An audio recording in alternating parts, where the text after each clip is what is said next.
summary of their take on what happened with those sessions for those of us that missed some of the talks we very much wanted to hear. And that would be the first part of this session.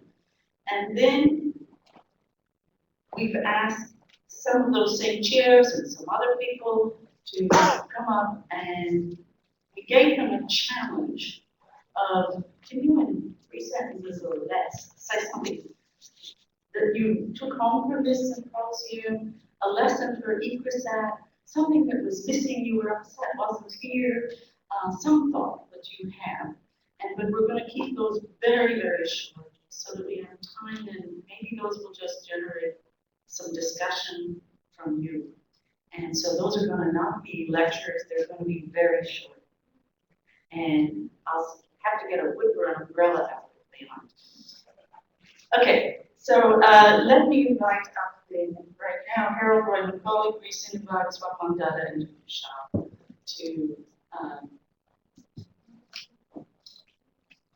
and I think maybe we shouldn't, there's some PowerPoints involved. So maybe we should go, you want to see those too, so we'll start with Greek, and we won't invite you up. You're not invited. So that we can all see the PowerPoints. Okay.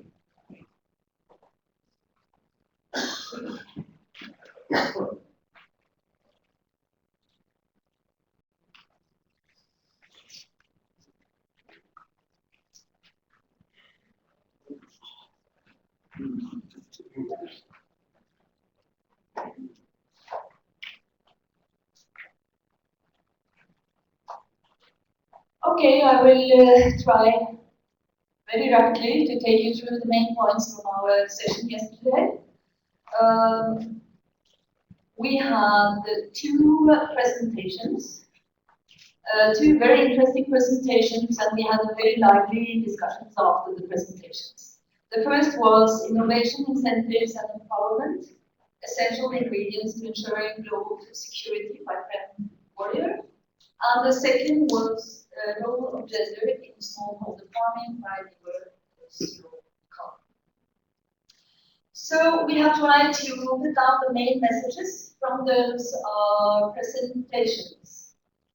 And concerning paper 1, Innovations, Incentives and Inclusion,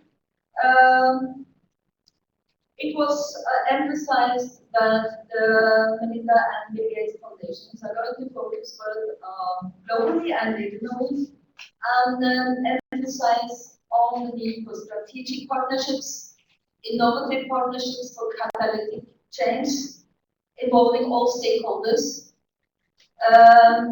It was also emphasized the power of information, access to information, and the digital revolution in agriculture. Women in agriculture, the need to involve women in agriculture was emphasized. In general, a farmer-centric approach was emphasized as important for increasing productivity. Also, the importance of agricultural research and poverty reduction, post-harvest losses was mentioned as one important area of research. Also the link between agriculture, nutrition and health. And again, the importance of taking context-based approach, empowering rural communities. The discussions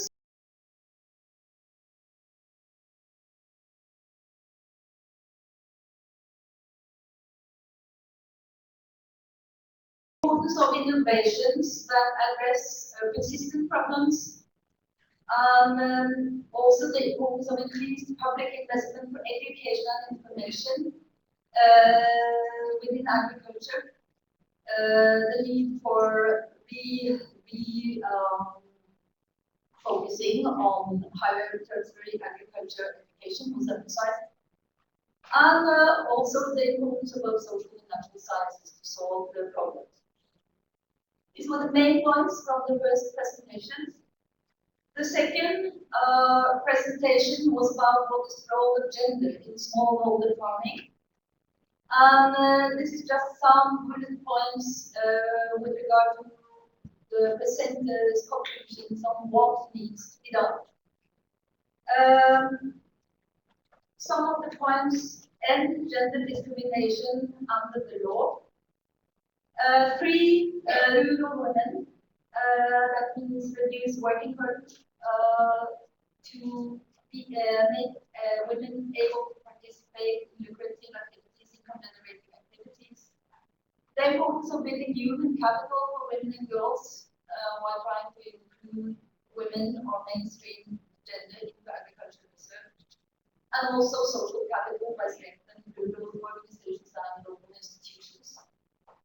The need for strengthening analytical concepts and evidence documentation was also heavily emphasized, and the need to make gender-aware agricultural policies to make it all happen, and also to build interventions that include all the points that I mentioned above. And also the need to document structural inequalities, as mentioned, and that the gender issues are complex, that they cannot be generalized, that they are very dependent on the situation in which they occur, and also that creating impacts is not possible in a very short time, but must be seen over a longer time span. And that research for development for women farmers are needed. More information, more documentation, gender discriminated data are needed. So we have a general discussion again, at least in my that used my 5 minutes already.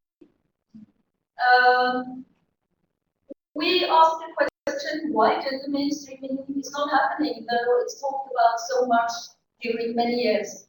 What's the main reasons that gender mainstreaming is still absent in maybe particular natural science-oriented projects? We also discussed, or questions came up about partnerships. What are the most beneficial partnerships? The partnership must be community-based and go beyond business, private sector, and should be context-based and be able to scale up. I think that was some of the main points.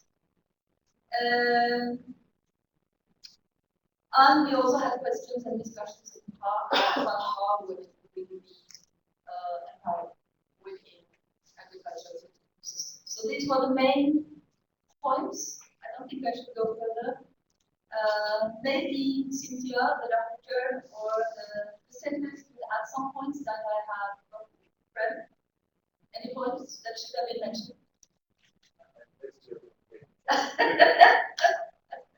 I hope I got the main points.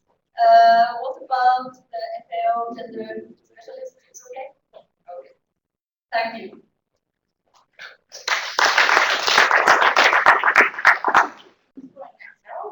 Sorry? Are you next? Yeah.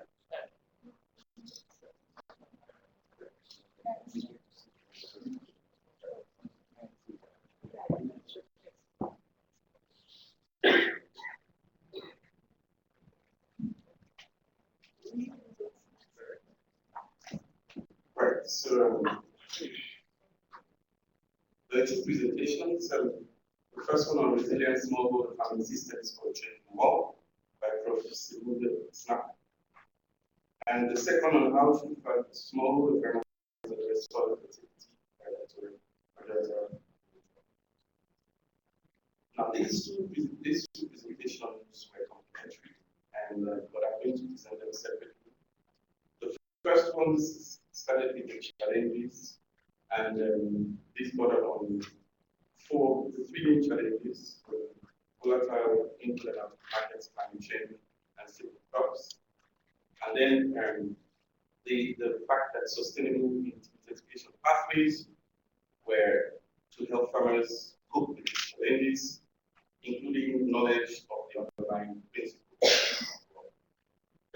And then there was the definition of sustainable intensification as key components or ingredients, and these include diversity, biodiversity, natural resources, soil health, and local innovation. And a lot of these support use the movement, dense food, and buffer against climate shocks. Now, under biodiversity, there were a few options that were presented by the center.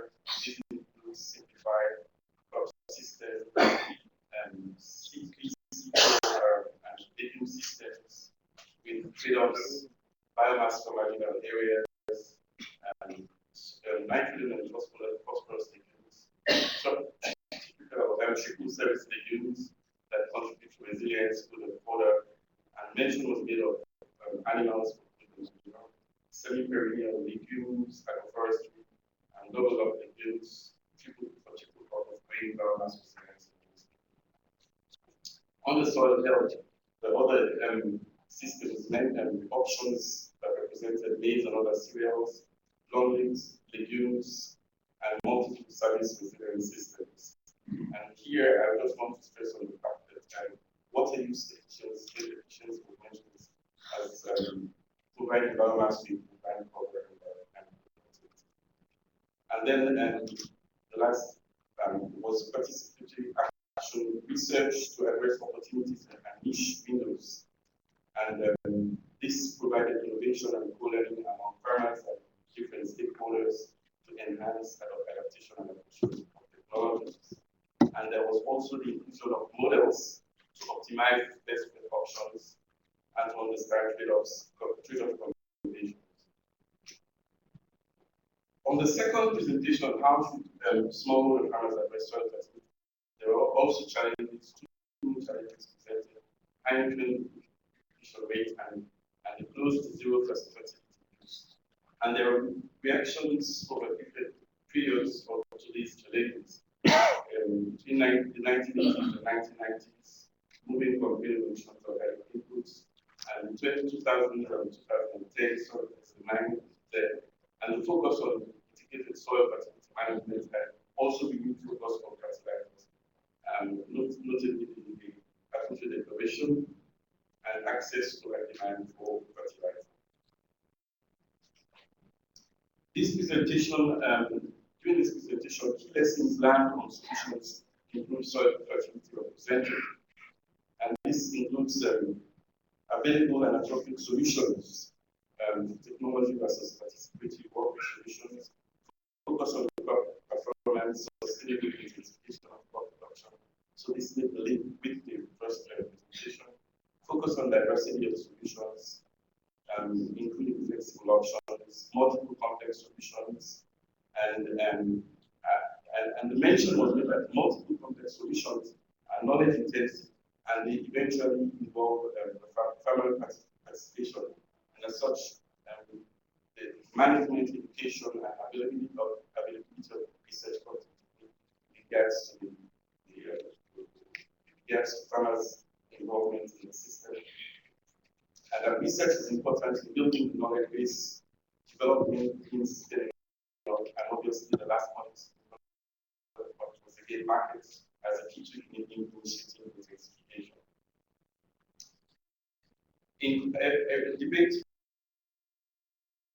was held after each presentation, and I have summarized the main points that came out of this discussions. First, consider the cost to smallholders of improving soil fertility and finding options for resilience. To consider the role of livestock in biodiversity. This was mentioned, but people thought that participants thought that this needed to be emphasized and compact. More contribution should be given to water management. Again, the mention was made of water use efficiency, but it was thought that this was not enough. More consideration should be given to this topic. Homestead systems should be considered in the intensification systems. And then more research is needed on fertilizer efficiency. And then there was a question on is farmer knowledge quick enough to actually take care of this issue. So these were the main questions.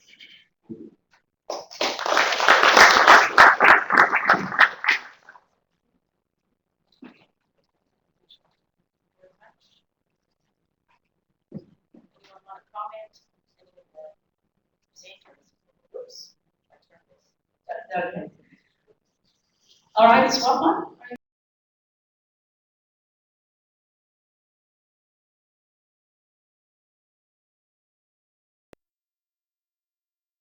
Session number 3, where I have two great speakers. First one